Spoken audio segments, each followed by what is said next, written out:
Welcome. In this part of the City of God, we shall dive into chapters 14, 15, 16, and 17. Chapter 14, of the captivity of the saints, and that divine consolation never failed them therein. 1. But say they, many Christians were even led away captive. This indeed were a most pitiable fate, if they could be led away to any place where they could not find their God.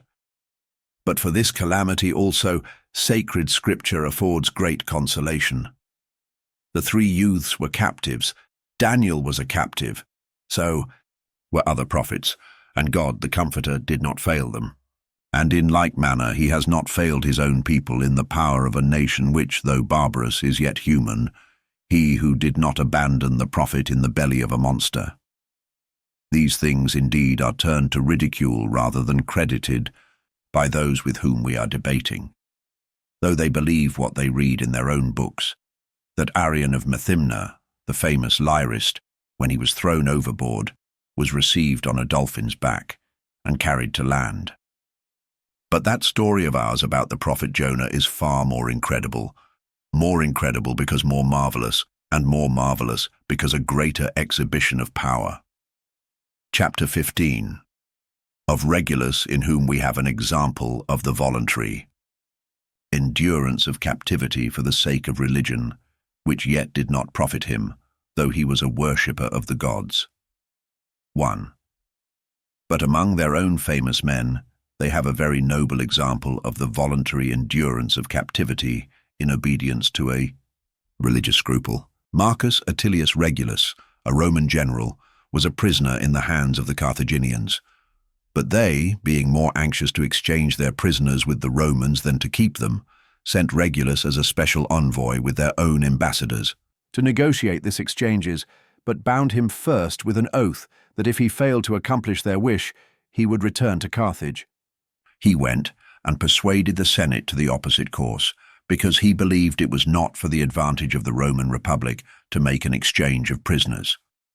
After he had thus exerted his influence, the Romans did not compel him to return to the enemy, but what he had sworn he voluntarily performed. But the Carthaginians put him to death with refined, elaborate, and horrible tortures. They shut him up in a narrow box, in which he was compelled to stand, and in which finely sharpened nails were fixed all round about him, so that he could not lean upon any part of it without intense pain. And so they killed him by depriving him of sleep. With justice, indeed, do they applaud the virtue which rose superior to so frightful a fate. However, the gods he swore by were those who are now supposed to avenge the prohibition of their worship, by inflicting these present calamities on the human race. But if these gods, who were worshipped specially in this behalf, that they might confer happiness in this life, either willed or permitted these punishments to be inflicted on one who kept his oath to them, what more cruel punishment could they, in their anger, have inflicted on a perjured person? But why may I not draw from my reasoning a double inference? Regulus certainly had such reverence for the gods, that for his oath's sake he would neither remain in his own land nor go elsewhere, but without hesitation returned to his bitterest enemies. If he thought that this course would be advantageous, with respect to this present life, he was certainly much deceived, for it brought his life to a frightful termination. By his own example, in fact, he taught that the gods do not secure the temporal happiness of their worshippers, since he himself, who was devoted to their worship, has both conquered in battle and taken prisoner, and then, because he refused to act in violation of the oath he had sworn by them, was tortured and put to death by a new and hitherto unheard of and all too horrible kind of punishment. And on the supposition that the worshippers of the gods are rewarded by felicity in the life to come, why then do they calumniate the influence of Christianity? Why do they assert that this disaster has overtaken the city because it has ceased to worship its gods, since worship them as assiduously as it may yet be as unfortunate as Regulus was? Or will someone carry so wonderful a blindness to the extent of wildly attempting, in the face of the evident truth, to contend that though one man might be unfortunate, though a worshipper of the gods, yet a whole city could not be so? That is to say, the power of their gods is better adapted to preserve multitudes than individuals, as if a multitude were not composed of individuals. But if they say that Monsieur Regulus, even while a prisoner and enduring these bodily torments, might yet enjoy the blessedness of a virtuous soul, then let them recognize that true virtue by which a city also may be blessed. For the blessedness of a community and of an individual flow from the same source. For a community is nothing else than a harmonious collection of individuals.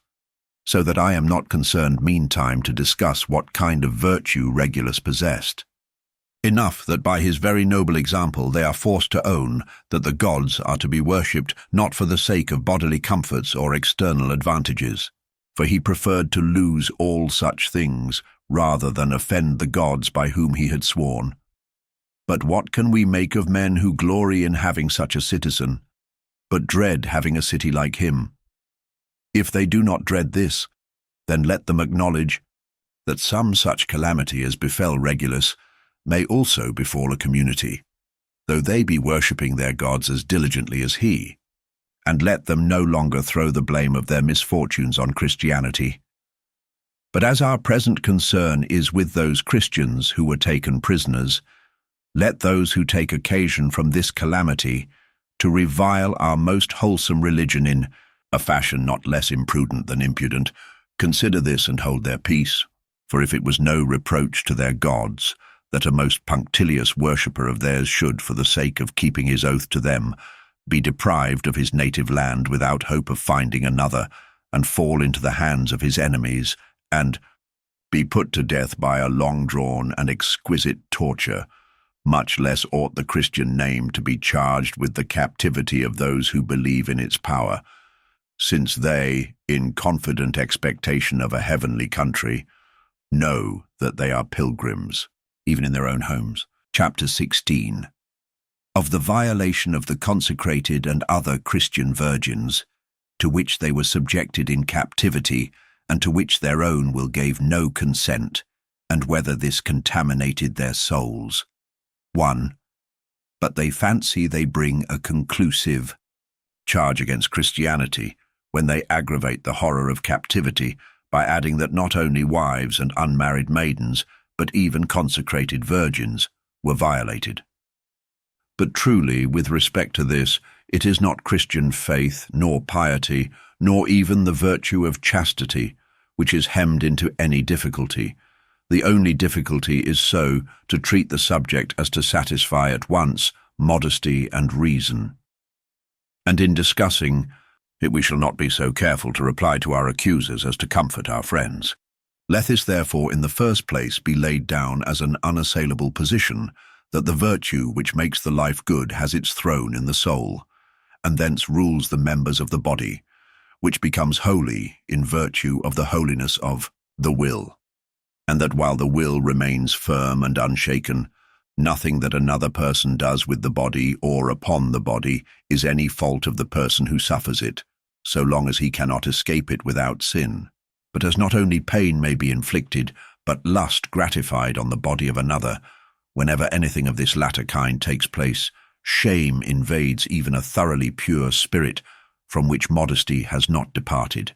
Shame, lest that act which could not be suffered without some sensual pleasure should be believed to have been committed also with some assent of the will. Chapter 17. Of suicide committed through fear of punishment or dishonor. 1. And consequently, even if some of these virgins killed themselves to avoid such disgrace, who that has any human feeling would refuse to forgive them? And as for those who would not put an end to their lives, lest they might seem to escape the crime of another by a sin of their own, he who lays this to their charge as a great wickedness is himself not guiltless of the fault of folly. For if it is not lawful to take the law into our own hands, and slay even a guilty person whose death no public sentence has warranted, then certainly he who kills himself is a homicide, and so much the guiltier of his own death, as he was more innocent of that offence for which he doomed himself to die. Do we justly execrate the deed of Judas? And does truth itself pronounce that by hanging himself, he rather aggravated than expiated the guilt of that most iniquitous betrayal, since by despairing of God's mercy in his sorrow that wrought death, he left to himself no place for a healing penitence? How much more ought he to abstain from laying violent hands on himself, who has done nothing worthy of such a punishment? For Judas, when he killed himself, killed a wicked man, but he passed from this life chargeable not only with the death of Christ, but with his own. For though he killed himself on account of his crime, his killing himself was another crime. Why then should a man who has done no ill do ill to himself, and by killing himself kill the innocent, to escape another's guilty act and perpetrate upon himself a sin of his own, that the sin of another may not be perpetrated on him?